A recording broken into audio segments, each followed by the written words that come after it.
Perfect. Okay. Welcome everybody. And I like to see how you, because last night you turned it up, we could hear a little bit of the crowd, which I actually thought that was pretty cool.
The winds are howling, but the weather is holding. And today we have one of possibly two games in the bi-district round of the Texas High School Softball 5A playoffs. A team that was not even existing a year ago is now trying to save its season, while a longtime 5A power is looking to punch their ticket to the area round. Welcome everybody to the Blue Diamond here in Georgetown, Texas, for today's Game 2 bi-district battle between the Georgetown Eagles and the Johnson Jaguars.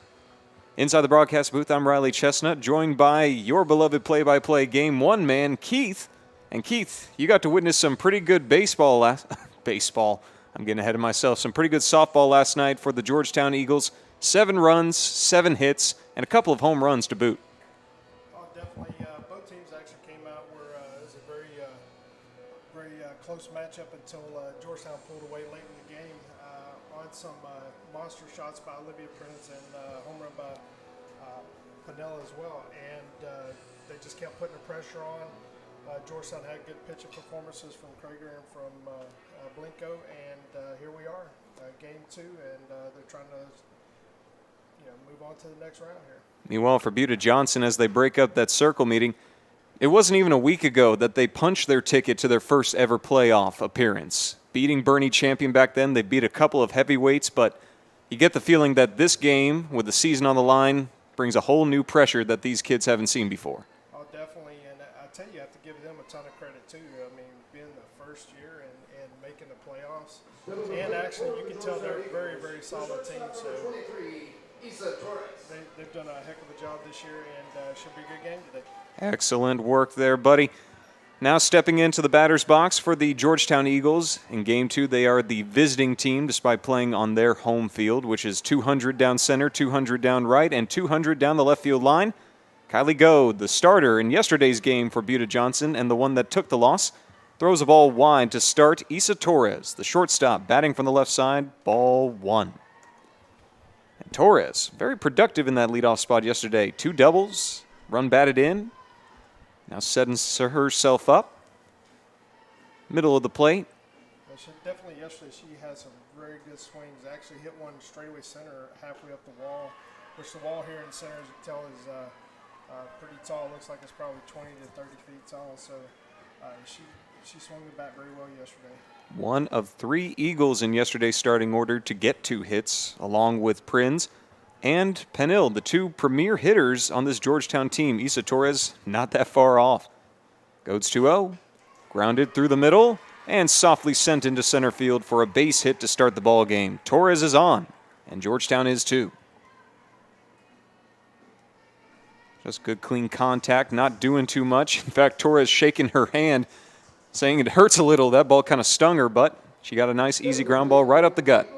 I'll tell you one thing, the beauty of softball is you can hit the ball really hard and hit it right at somebody and get out, but right there, she still hit the ball pretty decently, but just put it right in the right location. Base hit there. And now the catcher started in center field yesterday and trying to put on the sacrifice, maybe get something out of it. Sam Swan, who again did start last night in this same 2 spot, but was playing center field and is now called to catch today. Torres setting up over at first base. Isa Torres, along with the rest of this Georgetown team, heavy on speed. Anyone can go at any moment as the infield corners play close. Swan tries to put down the bunt. Couldn't get anything with it and is quickly down 0-2 to Kylie Goad. I think right now, since she's down 0-2, I guess she's going to be swinging away here. At the very least, trying to make contact. Move Torres up into scoring position. For the starting pitcher, Maddie Hartley, who bats third. That pitch goes wide up, 1-2. Taking a look at the rest of the Georgetown batting order. After Swan, we have the 3-hole hitter, Maddie Hartley. Olivia Prinz is batting cleanup, hoping to make more of a mess with those 2 home runs she shot out yesterday. Braylon Penill plays behind her. Can't pitch around Prinz if you want to get through Penill. Kennedy Miller in the 6. Blinko, the DP, who won last night's game on the circle. So that ball is popped up, reached out for, and caught by Celeste Cisneros, the shortstop, for out number 1. Very aggressive approach for Swan, just trying to put down the sacrifice, and in the end she puts herself in a hole that Goad takes advantage of. I tell you, one of the things that you can definitely tell about this Georgetown Lady Eagle team is just their aggressiveness at the plate. Really go after the balls. When they see a pitch they want to hit, they take a rip. There was a lot of big ball play yesterday, but today head coach Bond says small ball is key as that ball is flown into left center towards the jet stream, and it's dropped in center field by New. Torres moves up to third after that drop fly ball, and 2 bases are given away to allow the Eagles to have 2 on with 1 out. And who's stepping up to the plate to put a little bit more pressure on Kylie Goad other than the girl that hit 2 home runs yesterday, Olivia Prinz? Yeah, I'll tell you that with Prinz coming up, I'm sure they're going to be really careful about pitching to her. But I'll tell you, if you actually look out at center field, you see the American flag kind of blowing a little bit north. And I think that ball got up just a little bit enough where it seemed like it kept carrying, and it finally got all the way out there to the wall. You said it, partner. It definitely had a little bit of extra giddy up on it. Now it looks like Isa Torres is making her way off of the field. Doesn't look like she's moving as loosely as she wants to. So the question is, what's going on with Isa Torres? I know yesterday she collided with one of her fellow fielders making a catch, and that left me questioning how she was going to be today.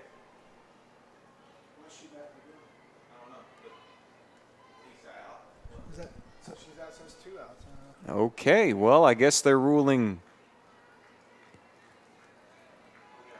I have no idea what they're ruling.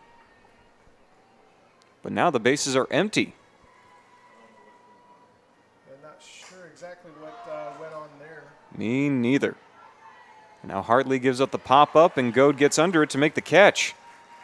I don't know if you happen to notice that pop-up, first baseman thought she had it about 10 foot outside the line, and the pitcher ended up getting it because the wind just kind of blew it over. Okay, well, after that unexpected saving grace, Kylie Goad gets out of the top of the first with no runs off of her. And despite a drop fly ball from Cassidy New, it does not come back to haunt Buda Johnson, as the Jaguars will come up in the bottom of the first when we come back.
Confusing top of the first inning might have a little bit of an answer.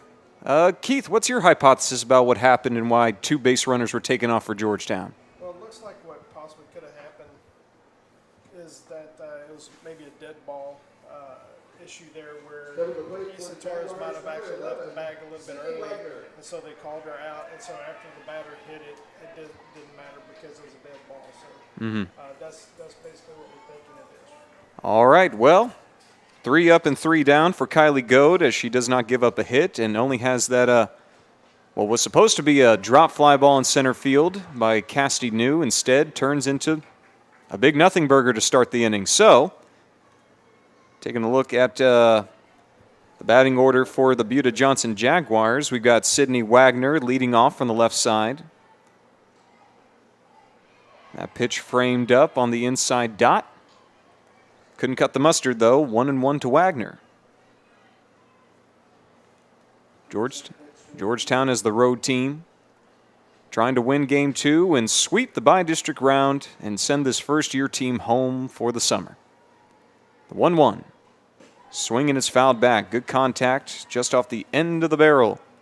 But the count is now 1-2 to Sydney Wagner, courtesy of Maddie Hartley. Maddie's doing exactly what she's wanting right now because one of the first things you want to do is get up in the account.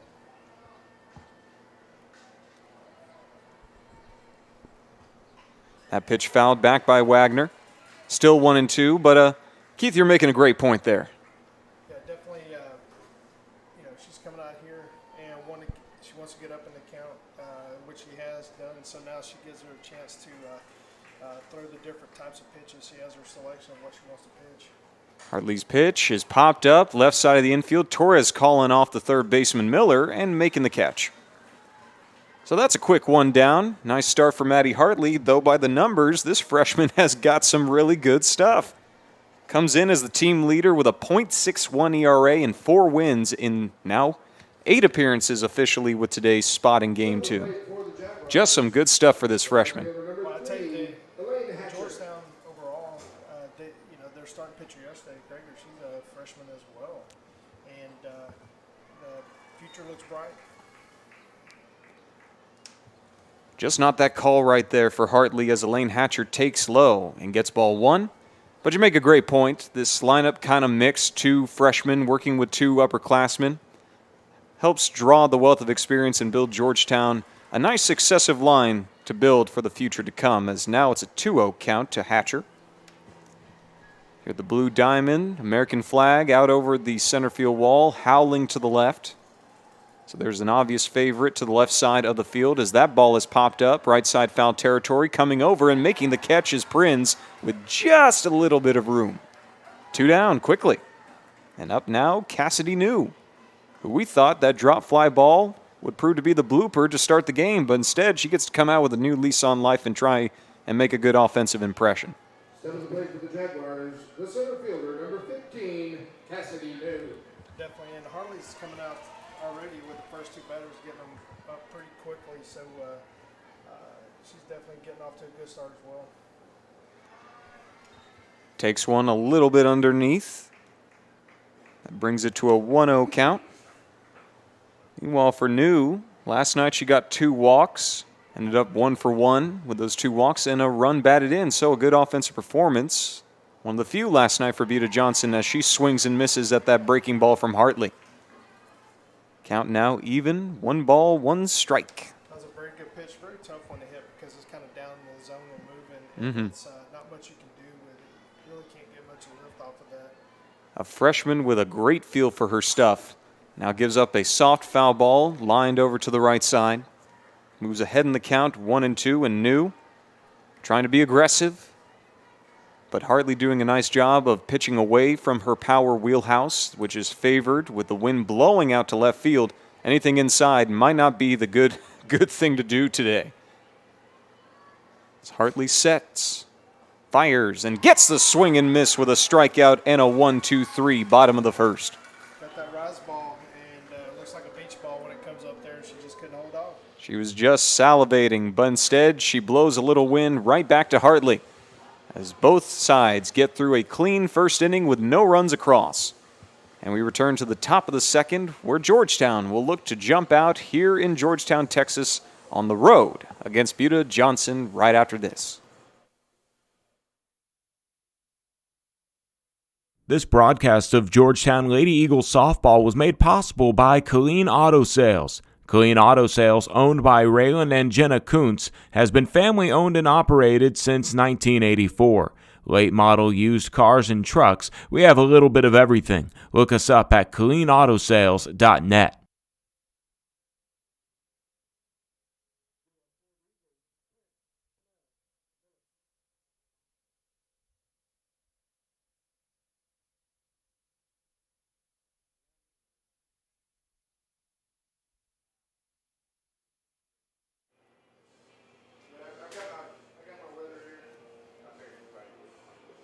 Back for the start of the second inning. No score between Buda Johnson and the Georgetown Eagles. And Georgetown with their best hitter coming up to start, Olivia Prinz, number 8. Great day yesterday, 2 for 2 with 2 home runs that left the yard looking mighty impressive. Yeah, I think definitely Of course, in playoff games, we know runs are at a premium at times. No matter how easy it tends to look one night, not guaranteed to be that way the other. As obviously, we can talk about Georgetown getting a second look at Kylie Goad and having a great first run at it, but on the opposite side, Goad gets to look at this lineup again and make her adjustments as well. Goad actually has some success yesterday against Georgetown, and she pitched very well. I believe it was Espinoza came in for the last couple innings or so, but she did pitch well. Now facing Prinz. 2 home runs, 3 RBIs, 3 runs, 2 walks, and she swings and misses at the first pitch she sees. 0-1. Welcome start for Goad. That goes back to, as I mentioned earlier, is just how aggressive these Georgetown hitters are. They see something they want, they go after it. Third baseman plays in as that ball bounces up to the catcher, deflects away, count even. Clouds hanging heavy over Georgetown, Texas tonight, but with all the rain that Central Texas has seen over the last couple of days, I'll take this look over drizzle. But of course, most Texans are like, hey, you can't complain about the rain. Definitely not. Meanwhile, You know when the next time you'll see it is. yeah, and when it comes in waves. Literally, I can ride a tube here sometimes. But now with time called, right side of the infield wants to have a discussion with Kylie Goad. Goad, if you want an official stat line for last night, went 5 innings, gave up 5 runs, 3 earned, 4 walks, and 3 strikeouts.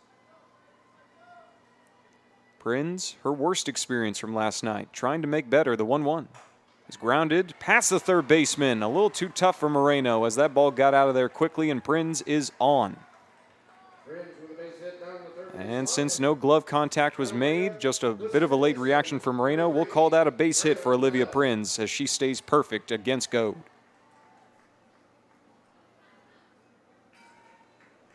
Granted, after the fly ball effect that Prinz had against Goad last night, you're happy to see a ground ball in that case in the first action of Game 2.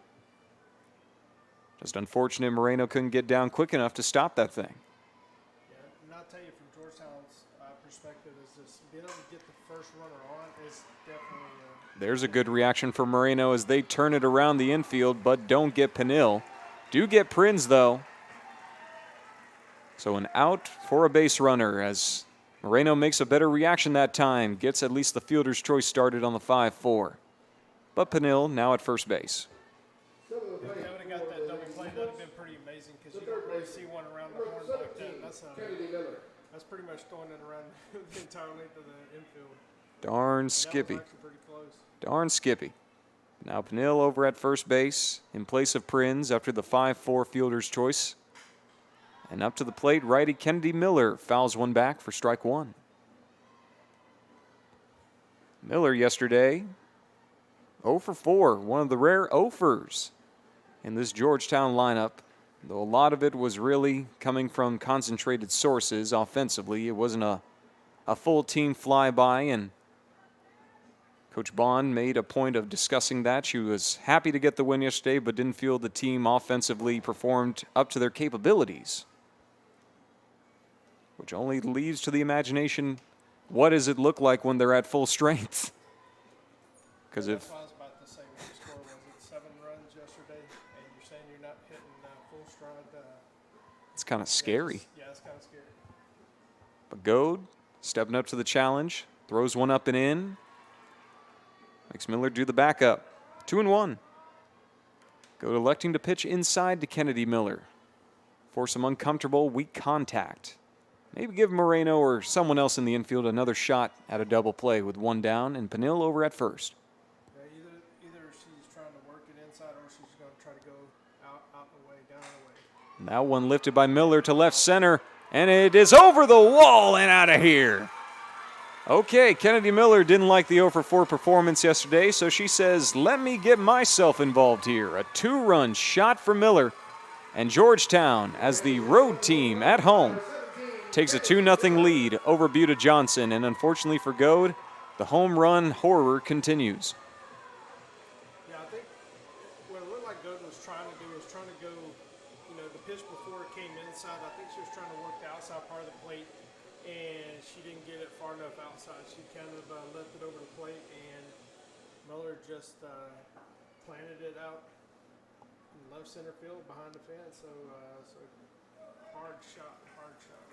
Beautiful swing, and now after a conference in the circle, the Jags will break up, and Goad will try and get through it.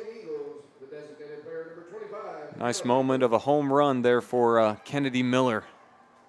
Bringing in Bailey Penill, who just over this season became Georgetown's all-time home run leader.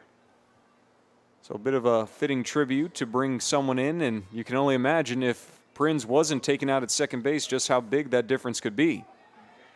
Now standing in, the winning pitcher from last night's game for Georgetown, going 4 innings in relief, and now playing DP, Hannah Blinko.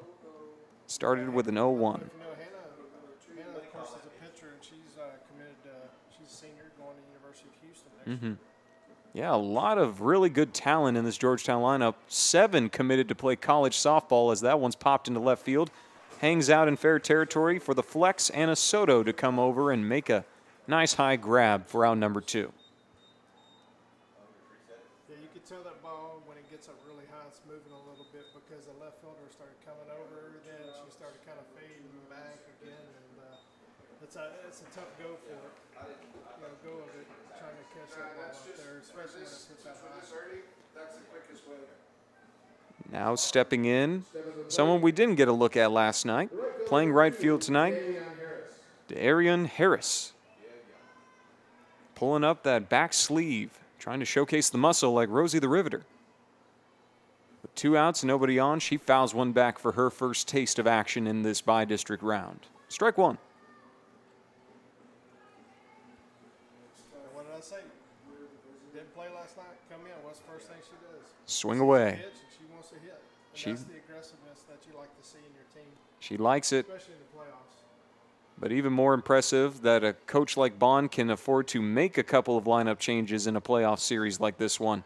Shows you how deep this Georgetown team is as that ball is popped up, chased out, and caught by Wagner, running towards the right side of foul territory. And the top of the second is in the books. But a 2-run home run from third baseman Kennedy Miller is the difference right now as Georgetown has the 2-0 lead, looking to sweep Buda Johnson out of the by-district round and move on to area. We'll take a break and be right back for the bottom of the second to see how the Jags respond after this.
Clouds are getting darker, rain's not coming down, and Georgetown is raining home runs.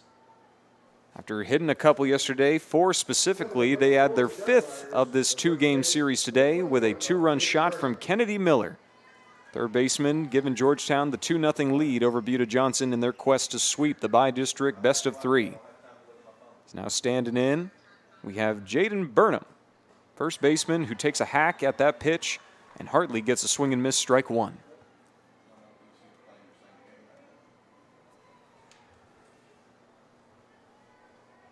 Right now, 74 degrees, it feels like it, and there might be something coming here later. So Georgetown, best fitting, wanting to get this series wrapped up as Torres tries to make a throw off her back heel after cutting that ball off in the 5-5 gap. But Burnham beats it out for an infield single.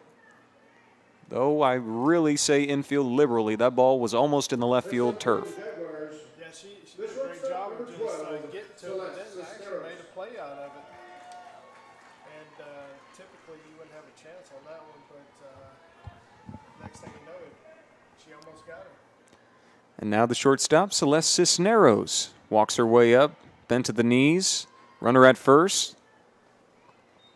Call is no swing, and so it is ball one. Burnham, the first Jaguar to get a base hit in this game. Now taking her spot over at first base. The Georgetown team playing good defense yesterday, only committed one error. 1-0 pitch is bunted backwards for a foul ball. Unfortunate break there for Cisneros, trying to put that ball in fair play and move Burnham up to scoring position. But the count is even.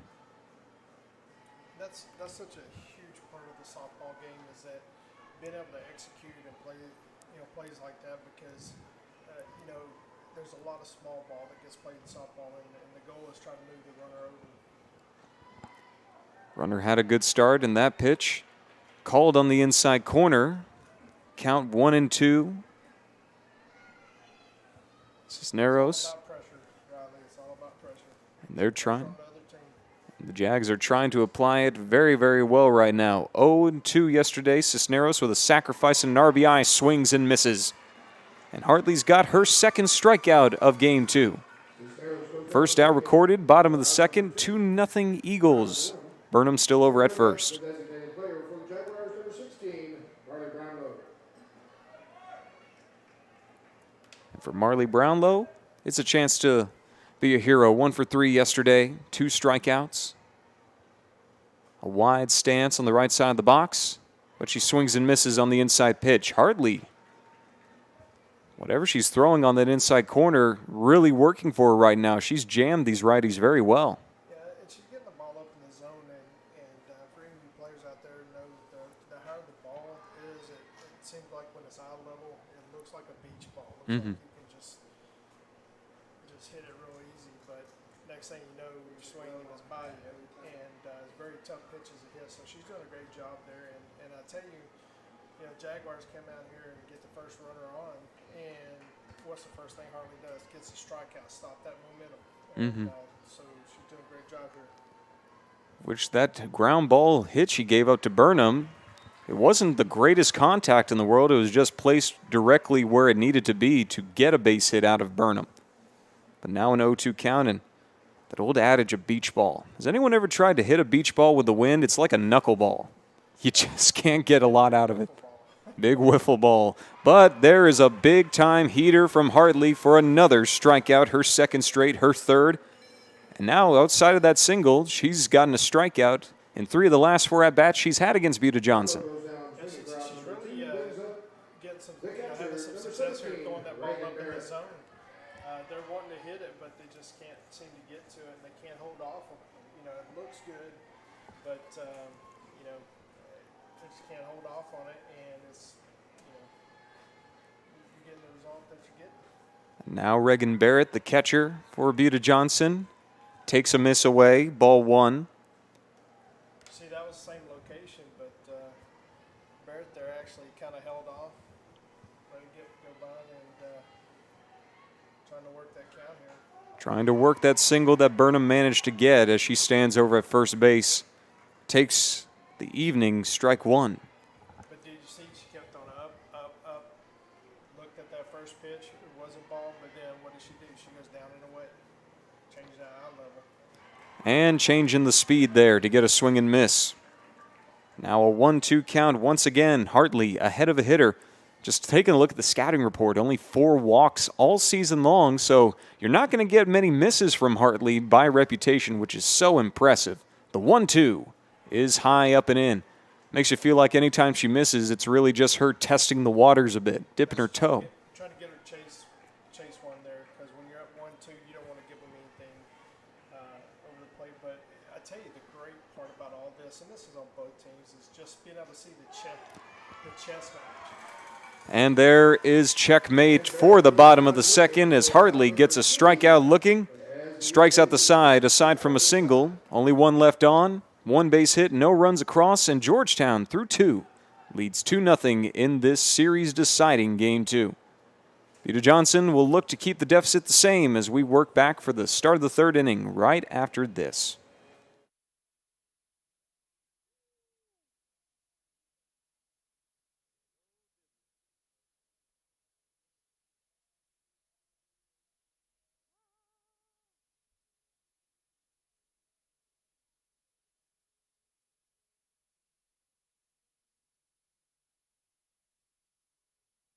This broadcast of Georgetown Lady Eagles softball was made possible by Colleen Auto Sales. Colleen Auto Sales, owned by Raylan and Jenna Kuntz, has been family owned and operated since 1984. Late model used cars and trucks, we have a little bit of everything. Look us up at ColleenAutosales.net.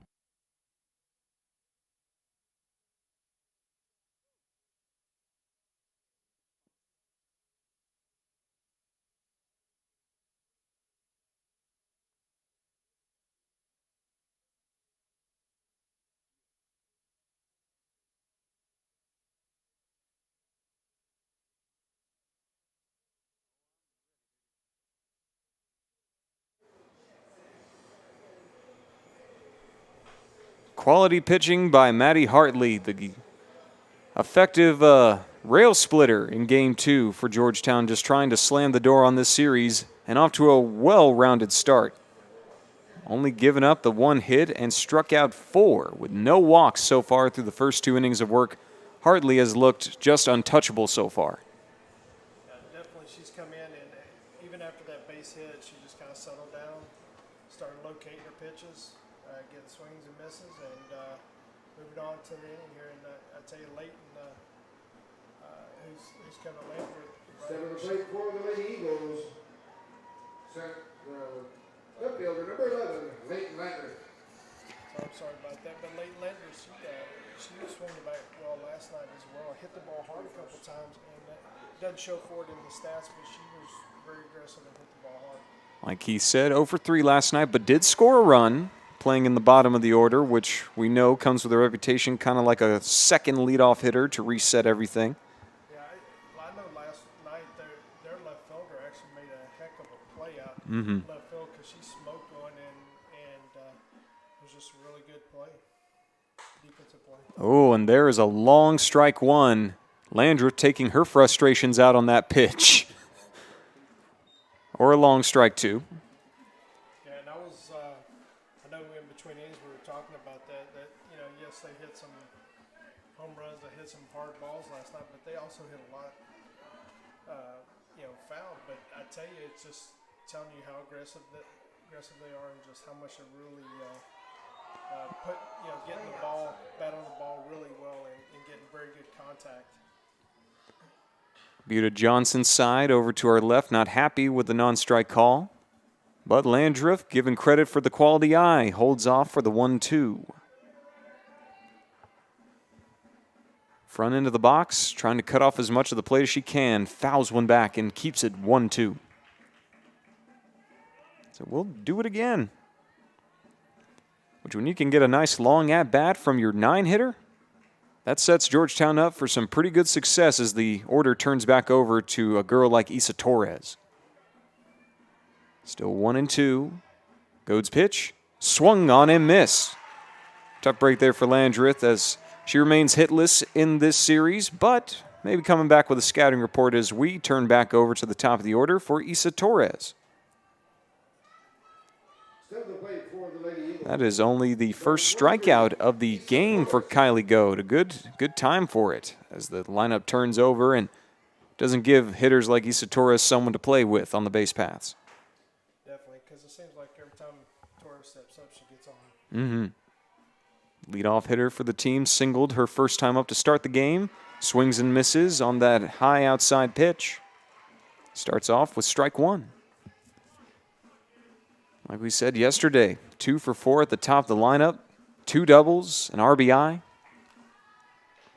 Just feels automatic at times. Second on the team, or second in the district in triples, so the speed factor always evident. Now in a 1-1 battle. It's one of the rare left-handers in this lineup.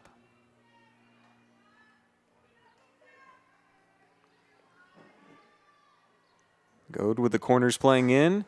Watches Torres fly one out to left field. Soto moving back. Can't get it. It's in fair territory off of the wall. And Torres speeding from second, going to third as the throw comes in and is cut off. And Torres is the one of the top triple hitters in the district for a reason. Shows it right there as she's on with only 1 out. I tell you, I think, Raleigh, you had called that pretty much before when she came up to bat. kind of talk about the triples, but she hit the ball really well down into the corner. But as you know, if you're a left-handed hitter and you hit it down the left field line, as soon as that ball hits, it's just going to spin away from the outfielder, and that's exactly what it did. And that allowed Torres to be able to get over the third. Sound like a father with a couple of college players, don't you? He's seen it all, folks. He knows. Worked in the. Ooh, quick bunt placed down by Swan. Can't stay fair. Strike one. What I do know is that I wouldn't want to be a team in the playoffs and having to face Torres all the time because she hits the ball. Seems like hard all the time. Very, very true. Now Swan stepping back up. Popped out to shortstop her last time up. 0 for 5 in this 2-game series so far. Trying to break through with a runner at third. It's a feature. Georgetown, one of the best offenses in District 25 as that ball escapes off of the catcher's glove to the sidewall. Throw coming in is late, and Torres beats it with a slide. Well-placed foot gets the run, and Georgetown, for the second straight inning, has scored 2, turns to 3-0 Eagles.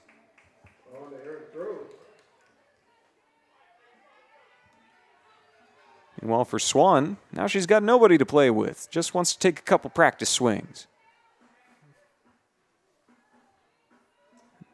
Only way I can. 1-1 pitch. Ooh, okay.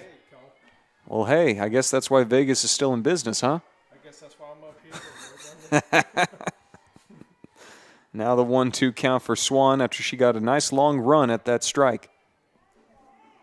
Trying to use her speed to get her way on.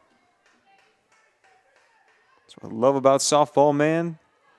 She can play center field, she can catch, but the speed is always there.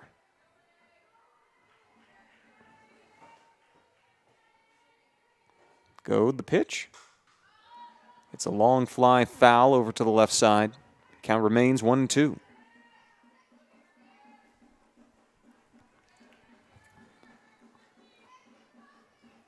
Waiting in the wings, we have Maddie Hartley, starting pitcher.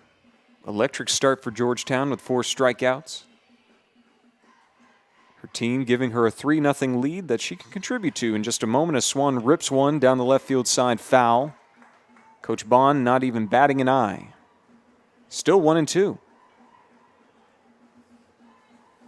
I think for Go to be successful, I think she's not getting very many strikeouts, but I think what she's going to have to be successful at is changing speeds and changing locations a lot. Because you can tell when she tries to throw it inside, Georgetown hitters are just yanking on foul. 1-2. High up and popped up into shallow center. Cisneros backing up. Does indeed make the catch. Oh, no.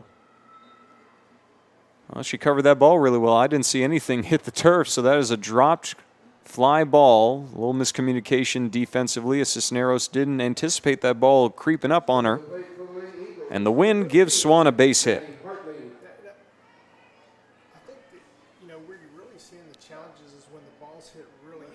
Mm-hmm.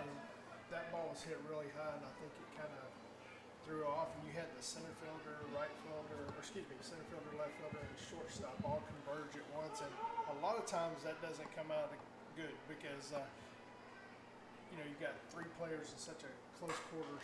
And now you got Hartley drilling one to left center. Get out of here!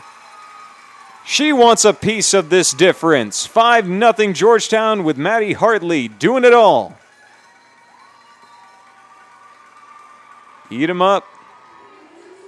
My goodness. Hartley is handling her business. Wants to give herself a nice boost when she gets back out to that circle. They're definitely getting good swings there. But I tell you, everybody who's watched enough softball and baseball knows that when you don't make a play that you should make, it seems like it always never fails. It opens the floodgates because something else happens right after that. And it gave Georgetown that opportunity, and they took advantage of it. First 3 up in this, the second, third, and 4 hitters in this inning for Georgetown. The first 3 in the order have all gotten a run scored. Torres coming in after hitting the triple, scored on the wild pitch. And now Swan, after getting that drop fly ball from Cisneros and the center fielder New, along with the left fielder Soto, the difference right now in what has become a big inning for Georgetown as they put up a 3 spot to go up 5-0.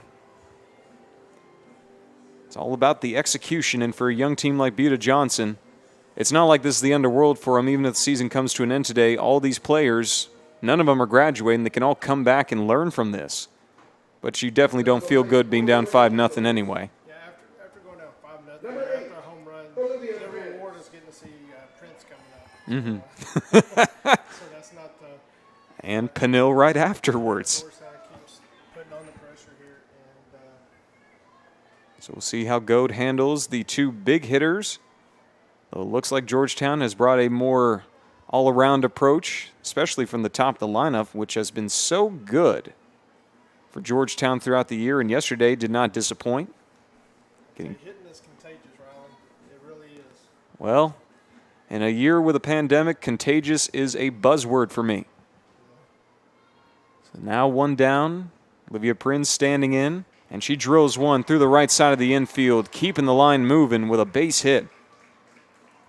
My. That is 4 straight hits for the first 4 in the batting order for Georgetown. And look who's coming up. The Eagles' all-time home run leader, Bailey Peniel. And you have was it Miller on deck, who hit a home run last time as well. You are correct. So everything just turning Georgetown's way as they are getting to go through the order. 1 down, Prinz over at first base, and Kylie Goad, Jags' starting pitcher who took the loss last night, not having a very easy time in round 2 as Georgetown has made some great adjustments. And Peniel steps up with a wide stance, takes the call inside, a much-needed strike 1 to Peniel. Meanwhile, Prinz, now 2 singles. Not the same as 2 home runs, but still very productive, standing over at first base. Peniel, a fielder's choice, came around to score on that Miller home run her last time up. The 0-1. Up and tight. Count even at a ball and a strike to Peniel. I remember one time on ESPN, I heard John Gruden say something like either A, you get pressure applied to you, or you apply pressure. And right now, Georgetown is the one who's applying the pressure. They got a hit parade going. The 1-1. It's popped up by Peniel. Left side of foul territory. Reaching over and making a nice grab is Reagan Barrett for a much-needed out number 2. But just when you think this lineup starts to give you a little break, here comes Kennedy Miller, coming off of that 2-run home run that started it all. Next up for the Lady Eagles, number 17, Kennedy Miller. 2 down now. Prinz over at first base. It's very important, not a C, but a Z. I'll tell you, that was a tough catch by the catcher, too, because that ball was high. And now a ground ball shot over to short. The easy flip from Cisneros to Wagner gets the force to end it and stops the bleeding as Georgetown tacks on 3 more. First 3 at the top of the order all score. And it's 5-0 Eagles entering the bottom of the 3rd. We'll take a break and be right back here at the Blue Diamond right after this.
Quick recap of that explosive top of the third for the Georgetown Eagles. 3 runs off of 4 hits.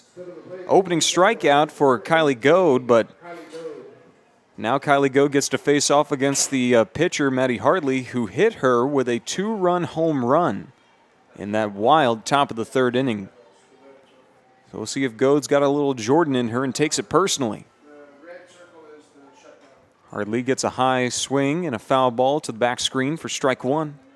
I'd say I can't ask for more from Hartley. I mean, she's pitched a great game so far, and she added to the offensive total there and helping her own cause. So 5-0 Georgetown. The pitch from Hartley swung on and lifted by Goad, right side of the infield. Penill waits, makes the catch as the right fielder, De'Arian Harris, comes in a little fast, but gives her enough room to make the grab. 1 down. And it looks like Goad will not get Hartley back for that 2-run home run, at least right now. So we make our way to the bottom of the order for our first look at Avery Moreno, who batted 9th yesterday, went 0 for 2 and got a walk. Now having to deal with the electric stuff of freshman Maddie Hartley.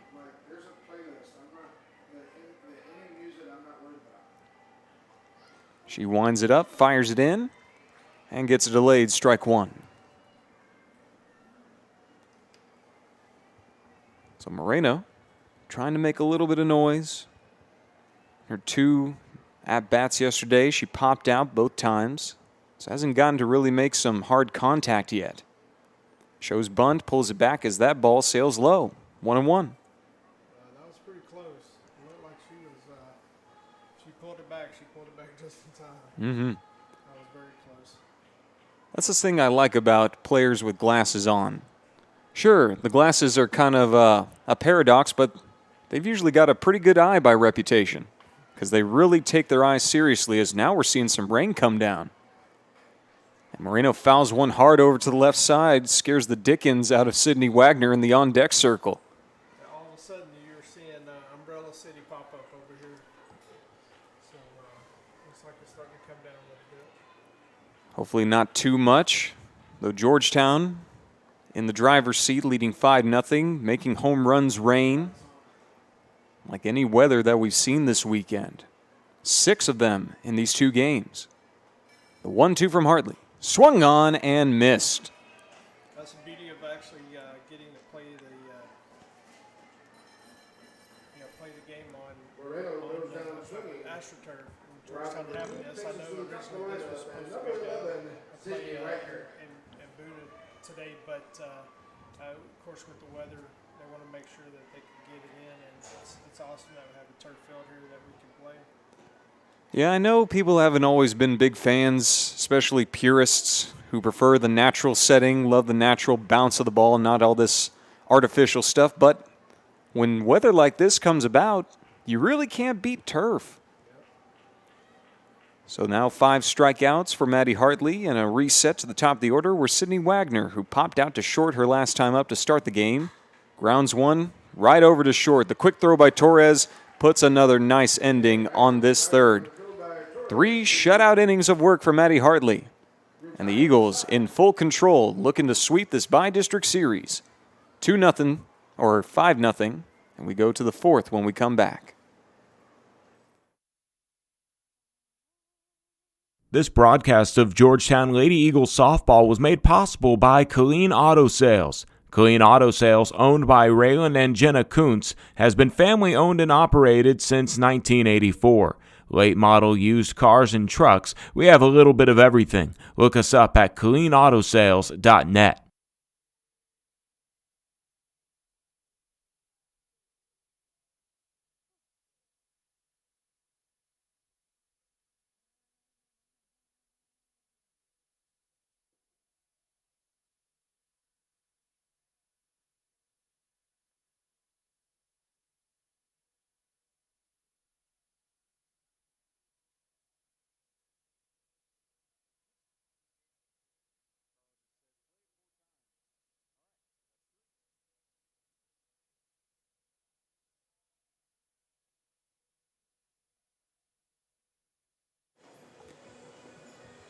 Rain starting to come down here in Georgetown, but The Eagles offense flowing like rivers.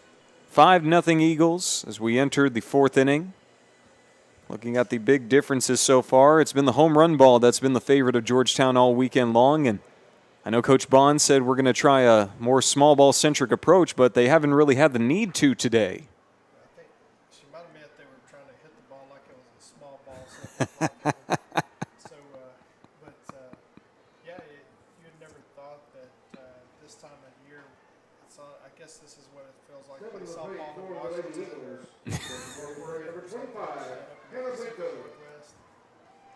Well, if I can find a softball game up there this summer, I'll be sure to let you know. Oh, man. Making our way down here, we've got Hannah Blinko, winning pitcher from last night's game, standing in and taking the first thing she sees from Kylie Goad back out there for her fourth inning of work. Went 5 innings yesterday, so despite the struggles, has been able to last in ball games. And sure, this is potentially the final game of the season for Beta Johnson, as the score currently reads 5-0 Georgetown, but it's a good learning experience for a player like Kylie Goad, who's got a bright future ahead of her, now in a 2-0 against Blinko.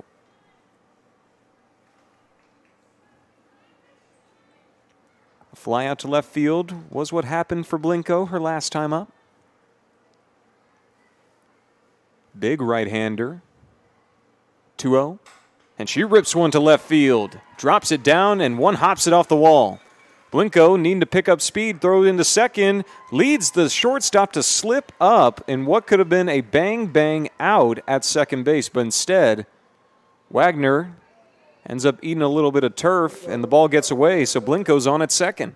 Yeah, it looked like maybe she was turning or something to try to catch the ball, and maybe she just lost her footing there. And, of course, when that happened, she kind of fell to her knees, and the ball went by her. But The turf monster came about. that just shows you how hard Blinko hit that ball, too. Mm-hmm. To be able to hit it in the gap, and it still was that close to play at second base. She hit it hard. And so that ricocheted back off the wall, and it was a very close play. Yeah, it's a tough break on a nice throw back in by left fielder Anna Soto, who hasn't gotten to hit at all in this series. She's been exclusively a left fielder and has made some pretty nice plays. Yeah, and earlier when I was talking about her hitting the ball hard yesterday, that's the play I was kind of referring to. She hit one line drive, and Soto actually got a really good jump, dove to her right, caught it about 6 inches, 12 inches off the ground. Flew in like Wonder Woman on the invisible jet. Now up in the box, we have the right fielder De'Arian Harris. Runner at second in the form of Hannah Blinko. Getting her stretches in, making sure those legs are ready for whatever can happen, as Harris, last time up, popped out to second baseman Sydney Wagner. Now presented with a rare runner in scoring position. As much offense as we've seen from Georgetown, they haven't had a whole lot of these moments today, as she grounds one to Cisneros, who goes for the good throw over to third, and they get the out. Nice play, as it actually looks like that was not Blinko running. That was Rainey Coons pinch running for Hannah Blinko, the DP. Coons, who is playing exclusively as the flex center fielder on pinch running duty, ends up getting taken care of on a nice read by Cisneros to make the bang-bang fielder's choice throw.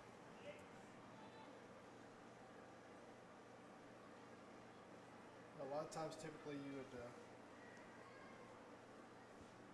wait for that shortstop to actually commit to throwing the first, but it seemed like she was going from the get-go, and they were able to get the out. Now we see the line just continue as Layden Landreth comes back after striking out her first time up and getting her first hit of this series. Now officially 1 for 5, but on at first base, as once again we have a runner in scoring position.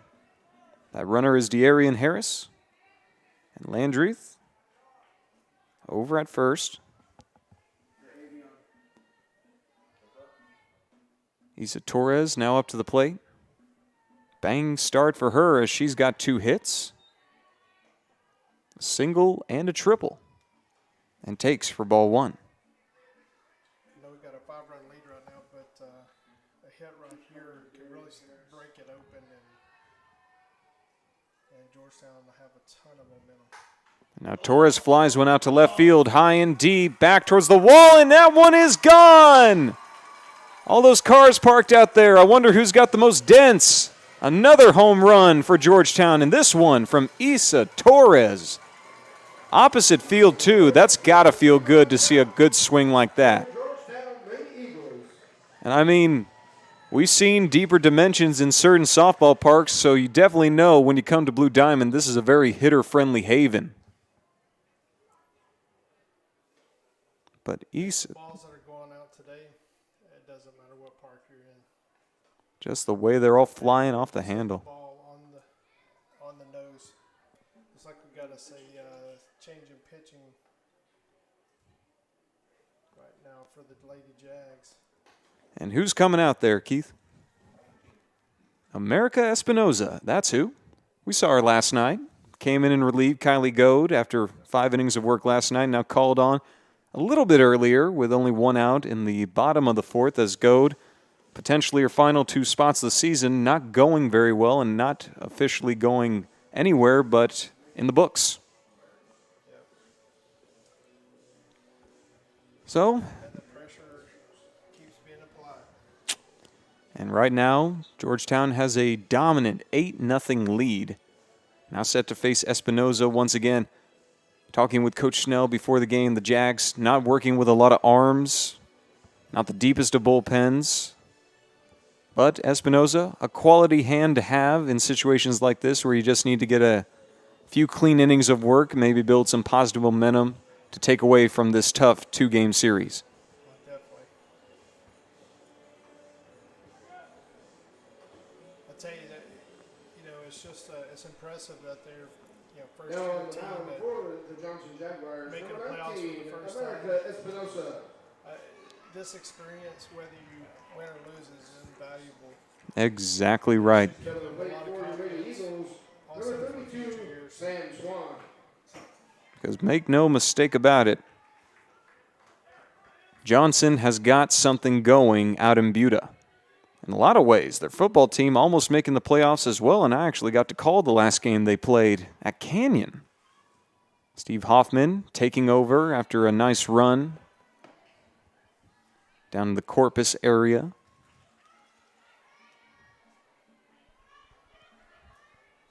Or Fort Worth, I'm not exactly 100% positive on that, but now we've got Sam Swan getting the first look at Espinoza in this game as the rain is now coming down a little bit harder. It seemed like the big inning, last inning, was started after Sam actually popped up and the shortstop dropped it, and then of course we know what happened right after that.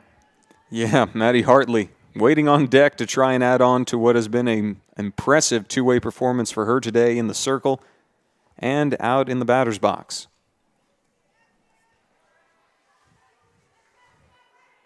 Whether she's serving it up or cooking pitches, she has been putting up some 5-star work today. Meanwhile, Swan in a 1-1 count against Espinoza, the new pitcher, making her second appearance of the series. It's that one ripped and cut off at short by Cisneros with a Gold Glove play. Oh, mama. That's a way to get the crowd back in it, a little electricity out on the leather. Either way it goes right there for Sam. That was an awesome hit. Just tell her keep making those swings, and for Cisneros' standpoint, excellent plays. That's just great play all the way around. So we got a lot of talented ladies out here on the field, so you're seeing that today. Georgetown, like we said earlier, has 7 future college players on their roster right now. Maddie Hartley included as she rips a long foul ball towards the left side for strike 1. So why don't we take a little dive into where exactly the future lies for some of these Eagles. Issa Torres, she's committed to Texas A&M. Oh, and I can see why with the performance she's put on in the first spot of the order today. 3 for 3. Only needs a double, and she's got the cycle. Then you even have Layden Landreth, committed to play at Vernon College. Just a lot of really good players, good enough to go on to the next level.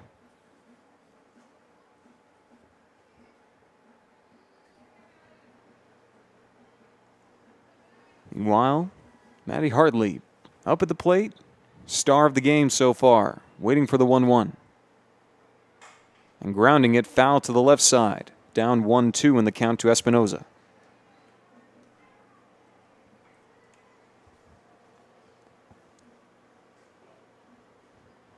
You can imagine for players like Hartley, they're just trying to take each game one at a time, knowing that it's so bittersweet that these moments they can fly by, and especially after everyone experiencing the loss of 2020, where a lot of seasons were put down so quickly. It's awesome that they got to play, and I can tell you from experience that my daughter was a senior in high school last year and started playing. We played one game of district, and then that was all she had for her senior year. I can imagine the heartbreak for her, along with every other senior, that whether they were going on to play or not, had their final stand in high school come to an end, which is, especially heartbreaking as we see that soft ground ball go to Cisneros, the star defensively for Buda Johnson in this game, and she makes the easy throw to first base. Now moving on to the bottom of the fourth, it's 8-0 Georgetown, but I think we can stick around a little bit, don't you? Because, it's a really hard thing to think about, all the players that's their careers were coming to an end. They didn't have any prospects, weren't expecting to play, and they were expecting to go out with a memory, and instead they get quarantine, masks, health scares. Yeah, I tell you, it's very tough for the young ladies who that last year was their senior year, but also if you look at this year too, because these young ladies that are going to play college softball, they all had to do this while there's fewer games being played to try to get recruited as well, and it makes it made it tough on them, and the good part about actually just coming out and watching the game is, of course, you love to just see the competition, but it's also means something about, hey, getting back to the normal life, normal day-to-day activity, and something that you enjoy doing and seeing. Some of these kids, obviously, to get this far, even to play varsity in high school, you've had to have a certain dedication to you, especially to be an everyday starter with the talent that both teams have. Because you can imagine for Buda Johnson wanting to get not just a season started, but a program started. That's a lot of pressure on these kids. And so the job they've done, even to be down 8-0 just to be this far, it's certainly something to build off of for the future. It's now Elaine Hatcher. You should be proud of what they've accomplished. Coach Snell has got a great group going, as that's a ground ball shot over from Torres to Prinz, and we have one down here in the bottom of the fourth. Just rapid fire right there. It's now Hatcher 0 for 2 on the day, and Cassidy New, who struck out swinging her first time up, was in fact the first strikeout of the game for Maddie Hartley, now with 5, who's made quick work of this Buda Johnson batting order. Looking to pitch her team into the second round of the 5A playoffs. And she gives up a ground ball, shot over to Torres, good glove work, and a nice easy throw for the second 6-3 in the inning. 2 down. Especially with the rain coming down and the turf being as elastic as it can be, that's not an easy grab to make, and Torres had to kind of hold that ball up towards the top of her glove. The key a lot of times on ground balls like that on turf is that you got to definitely just stay down on it, because you don't worry as much about those unnatural hops like you're talking about. Sometimes like you not having a dirt field. And look at that, a fast inning for Maddie Hartley, who is just getting Georgetown closer and closer to area. 3 pitches, 3 outs. Good grief. But for Georgetown, it is sweet relief. As we go through 4, 8-0 Eagles over the Buda Johnson Jaguars. We'll take a break and then be right back to continue on with this Game 2 by-district battle.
Stepping up to start the 5th inning, it is Olivia Prinz. 2 singles so far, but that's light work compared to the rest of the order. And that's saying something for Prinz, who's coming off a 2-homer game yesterday. Now takes the pitch from Espinoza. In her first look at Espinoza today, ball 1. Whole top of the order. I'll tell you what, it's just a testament of basically how she approaches hitting is that, yesterday getting a little bit balls a little bit more over the part of the plate. Whoa, She had some distance on that one. yeah. So, But luckily, yesterday with the home run, she definitely she hit one to opposite field to right center field. So she took an outside pitch and drove it out. And she took one kind of middle in and drove it over left center field. And then now I think they're trying to keep the ball a little bit lower on her, and she's getting base hits. So she's adjusting. that one going a little outside and getting a foul ball from Prinz. My mind seems to wander. I'm just hopeful that my car doesn't get hit by one of these foul balls. It's already got a few dents in it. I don't need any more. 1-2 at the plate, though. Espinoza trying to do something that hasn't been done very well this series. Get an out from Prinz. Ground ball just fouled towards the left side. A tight window of opportunity for Espinoza to make some good work through the heart of the Georgetown order.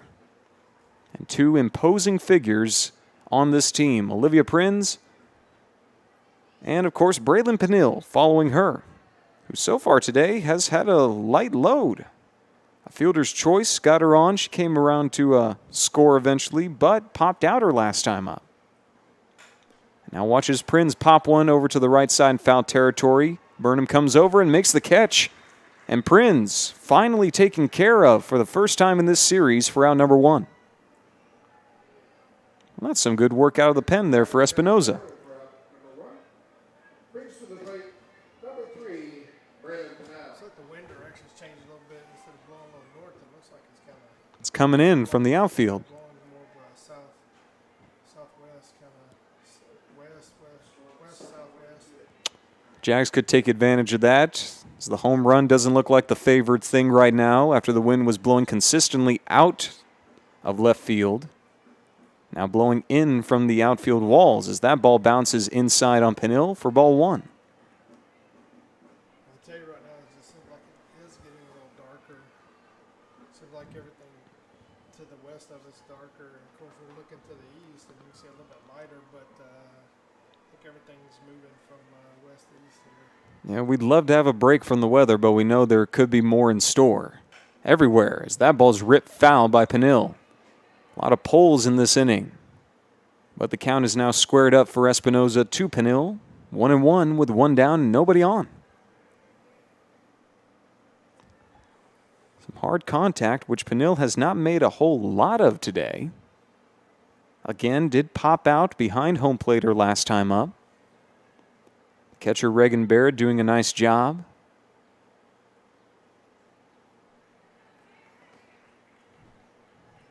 Now watching Espinoza stand back in on that center slab. The 1-1 is hawked foul as Espinoza has dedicated herself to pitching inside to these powerful right-handers.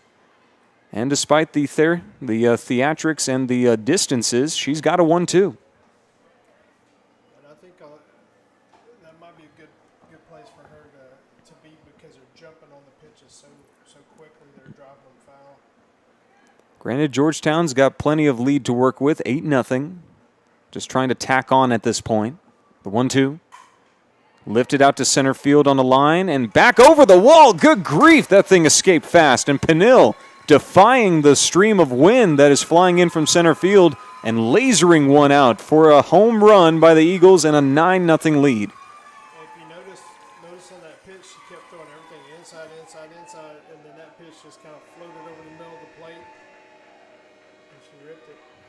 Absolutely ripped it. I thought at best that ball was going to hit off of the wall, but no. It escaped just next to the batter's eye. Yeah, if that ball would have been, was it about a foot or two to the right, it would have hit the tall part of the wall and still would have been in, but it seemed like it just went to the left, and That definitely wasn't a flop ball. That was a line drive. That was an absolute rocket for Peniel as she continues to add on to her all-time mark as Georgetown's all-time home run hitter. And now we have someone that got this whole thing started, Kennedy Miller, making her way back up to the plate. Homered back in the second inning, the first of what has been a very big day home run-wise for Georgetown in a big home run series as she drives one through the left side for a nice single. If I do a count here, I've got 1, I've got 2, 3, 4 home runs today for Georgetown. Looks like we got Blinko coming up. Last time she hit it off hit it in the left center field gap. One of the rare extra base hits that didn't leave the yard. And Blinko. Bending the knees, runner at first. Takes that breaking ball up and in. Called strike 1. If you're Espinoza, what exactly are you thinking? I'm thinking I have to keep that ball in on him. Or if you're going to throw it out, then you need to get it out. Because anything that kind of floats over the middle of the plate, it seems like it's being crushed right now. Very dangerous indeed for these Georgetown hitters. Already up 9-0. Blinko with an even count, 1-1. Runner over at first base. The mercy rule effect definitely on the minds of Georgetown fans. As Blinko rips one foul to the left side. Espinoza 1-2 ahead of Blinko. I think that's another thing that probably looking at is with the weather moving in like it is. Want to try to get up as much as you possibly can and maybe get to the point where They can end this thing early. the game. So facto, Georgetown can then move on to the next round of the 5A playoffs area.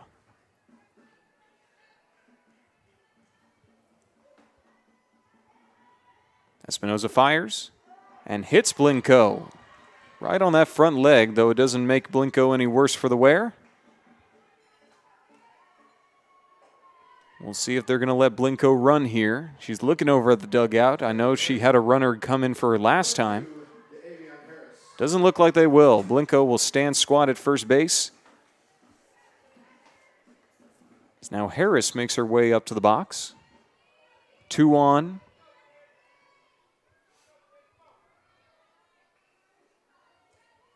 Score is 9-0 Georgetown over Buda Johnson. The pitch slides away from Harris. Good hold, ball 1.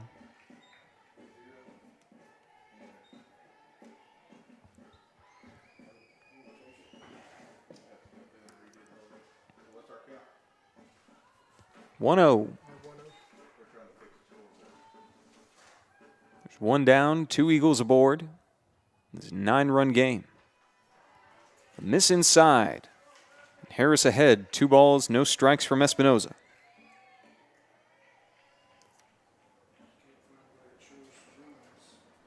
Yeah, if I'm Espinoza there, I really work to try to get Harrison Landreth here. That ball weakly grounded, but ruled foul even though it rolled. Up right after them is Torres.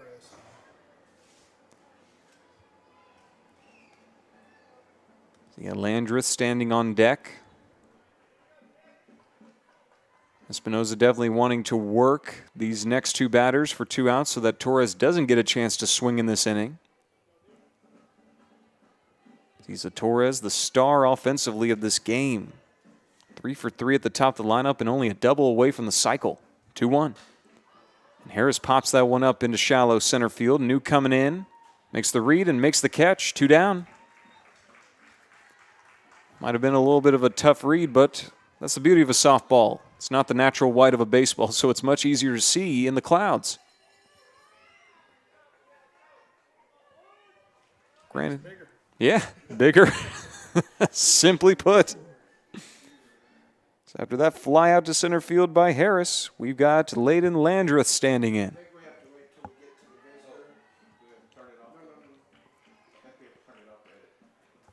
Georgetown up 9-0 on Buda Johnson. And a ground ball lifted to the left side, foul. Ball one. Or strike one. Landreth actually over the last couple of games, she's actually had some really good swings, and it's, you know, she's continuing with her good swings. And I know last time she got a base hit, and so eventually that does pay off. Espinoza sets the 0-1. Key is that when you hit the ball, you want to hit the ball hard. Sometimes it goes straight to the other team, but a lot of times it doesn't. Meanwhile, at the plate, Layden Landreth is in an 0-2 hole.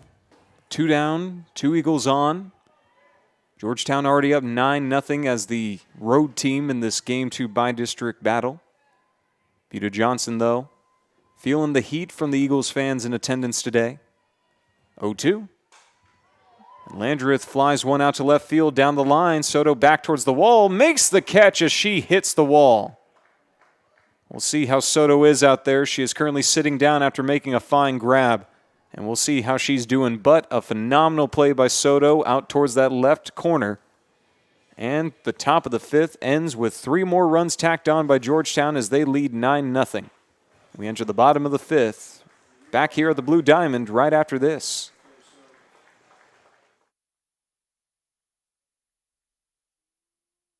This broadcast of Georgetown Lady Eagles softball was made possible by Colleen Auto Sales. Colleen Auto Sales, owned by Raylan and Jenna Kuntz, has been family owned and operated since 1984. Late model used cars and trucks, we have a little bit of everything. Look us up at ColleenAutoSales.net.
Well, Mother Nature is howling right now as the rain has suddenly come out of nowhere to thunder on top of Blue Diamond. No thunder actually, but the rain coming down in quite a quantity. As we've reached the bottom of the 5th, Georgetown leads 9-0. And the Eagles are just looking to put a cap on this one in what could be a possible final half stretch against the Buda Johnson Jaguars. And who up to the plate to try and save the outing for Buda Johnson? Well, shortstop Celeste Cisneros, followed by the DP Marley Brownlow, and then Reagan Barrett, the catcher. I'll tell you that one of the things I noticed too, Riley, is that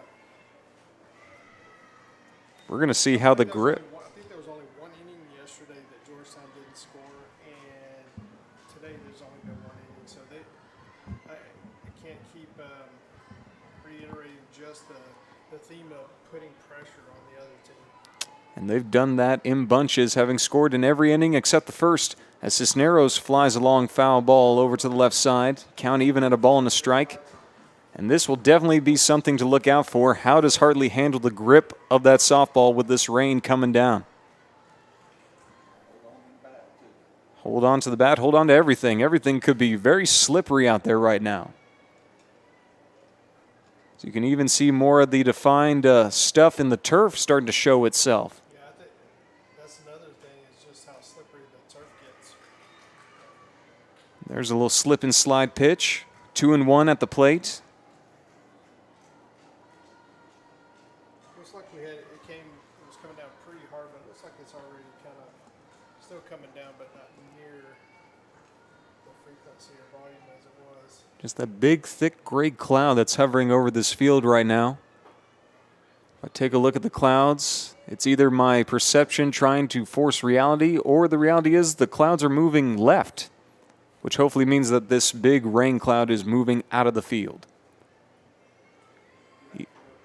Either way, 2-1. Hartley delivers. I guess if it really wants to rain, it can just float a couple of miles over to the east and just dump it on my yard. Need to get a trim, or need to get the grass growing? Oh, it always needs rain. Always needs rain. It means I can turn off the sprinkler system. 3-1 right now between Cisneros, who struck out her first time up. 9-0 Georgetown, Hartley's pitch, and that one bounces up to the plate. Rain may be having an effect on the grip there for Hartley as she gives up her first walk of the afternoon to Cisneros. Yeah, we haven't had any crazy weather this year. So the plate for the Jaguars. It has snowed a couple of times. Then we had the what was it 3-degree temperature one time. It's nothing. I moved back from South Dakota after going up there to work at a radio station. That's an easy day. And look at that. They are going to either put the delay down, or did they just call it? Because Coach Snell is walking her way over to the umpires. So that is the trick. Is this just a delay, or is this an ending? Looks like it is an official delay. So Georgetown leading 9-0, not really a whole lot of pressure.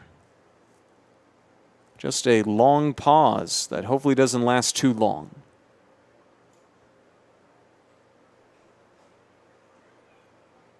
Well, when your offense is hitting as hot as Georgetown is, maybe a little break isn't a bad thing. Either way, with no action out on the field, we will take a break, and we'll keep you updated as we learn more about the situation enveloping. Bottom of the fifth, a rain delay has stopped the action. It's Game 2 of the Texas 5A softball playoff by-district round, and Georgetown, up 9, is just trying to put a finish to this game and move on to area. We'll take a break and then keep you updated as the game goes on, so stick around.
If you're tuning in on SHN Live, looking for some playoff softball between Georgetown and Buda Johnson, bad news is a lightning delay has held us down for the last 7 minutes.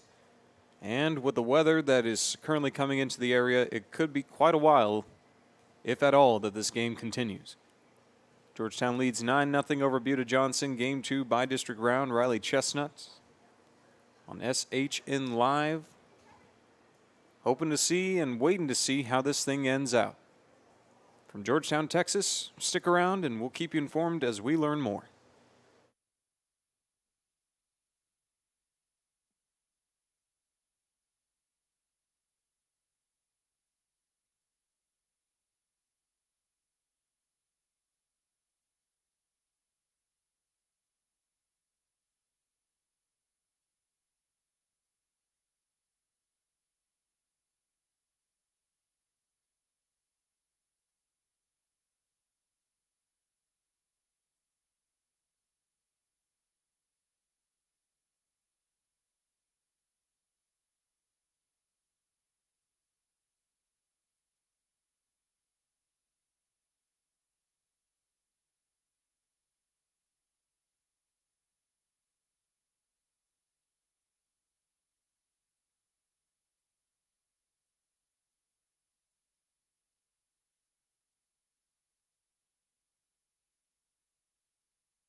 If you're still on with us on SHN Live, the news has finally come and become official. This game in the bottom of the 5th with a runner at first base for Buda Johnson is postponed until Monday. So be sure to catch the extra stream coming on Monday as Georgetown currently holds the lead in Game 2 of the Bi-District Round 9-0. And will need just 2 more innings of work to advance to area, where they will face either Jefferson or Floresville. I'm Riley Chestnut saying so long from a very rainy Blue Diamond here in Georgetown, Texas.